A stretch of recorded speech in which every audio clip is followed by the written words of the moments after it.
Hello everyone, good morning and welcome back to my channel. কেমন আছো তোমরা সবাই? আশা করছি তোমরা সবাই খুব ভালো আছো আর আমরাও ভালোই আছি। আজ হলো বুধবার। আজকের ব্লগটা আমি এখান থেকে স্টার্ট করছি। সব সময়ের মতোই আমি স্কুল থেকে চলে এসেছি মেয়েদেরকে দিয়ে। এসে আগে বিছানাটা তুলে নিলাম।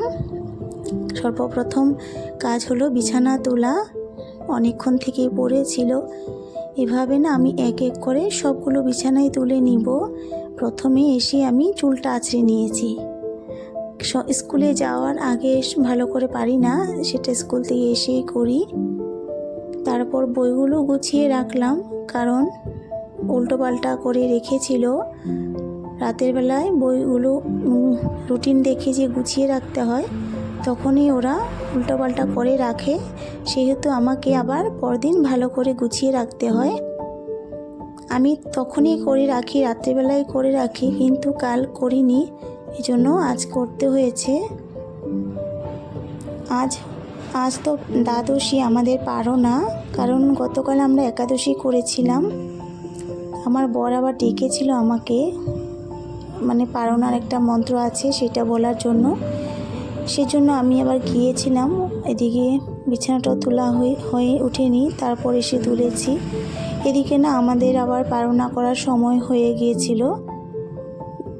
তারপর আমি মা ভাত বেড়ে দিয়েছে, আমি নিয়ে আসলাম। এদিকে মেজদি রুটি খাচ্ছে। তারপর আমরা তিনজনাই পারনা করে নিলাম। করে তো এবার ধোয়া মোছার পালা। সকাল থেকে তো অনেক ঝড়ঝাপটা গিয়েছে, রান্না বান্না এটা সেটা, কিন্তু হ্যাঁ, আমাদের খাওয়া দাওয়া কমপ্লিট।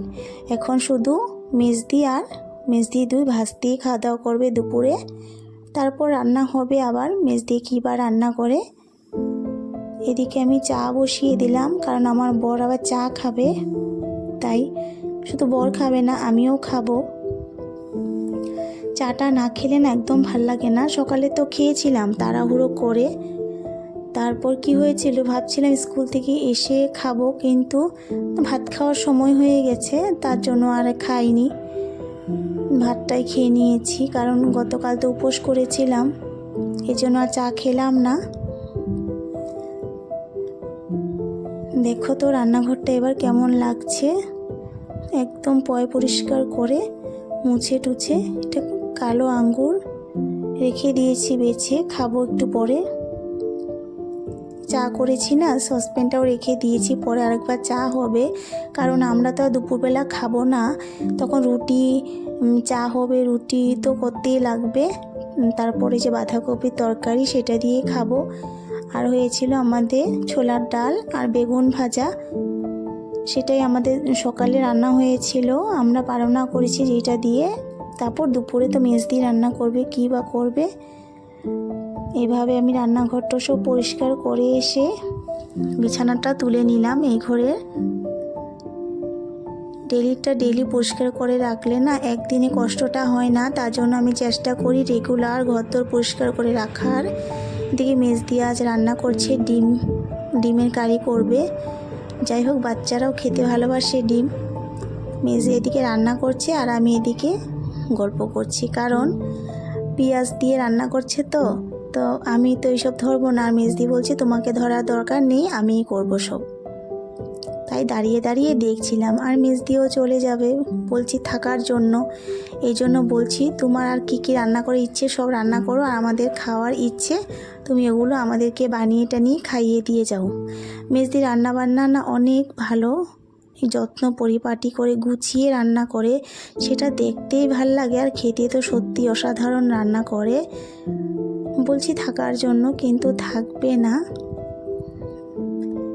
আমি ঘর দোর ভালো করে ঝাড়ু দিয়ে নিচ্ছি।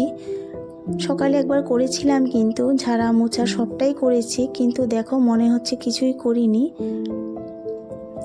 এবার দেখো তোমার ঘরটা কেমন লাগছে গোছানোর পর। ঘরটা না এলোমেলো হয়ে থাকলে না আমার কোনো কাজে মন বসে না। আমি চাই যে ঘরটা যাতে টিপটপ করে গোছানো থাকে, তারপর আমি অন্যান্য কাজ করব। আর এলোমেলো হয়ে থাকলে না আমার কোনোভাবেই ভাল লাগে না, তার জন্য আমি সবসময় গুছিয়ে রাখারই চেষ্টা করি। আর মেজদিতেও চলে যাবে, তাই কাপড়গুলো বের করে রেখেছে, ব্যাগে ভরিয়ে দিবে, নাহলে তো ভুলে যাবে।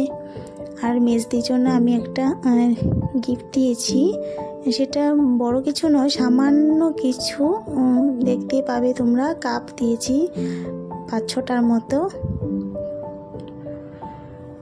এদিকে আমাদের পকোড়াও হয়ে গেছে, এটা বাঁধাকপির পকোড়া, যেটা গুনগুন গুড়িয়া ভীষণ ভালোবেসে খেতে।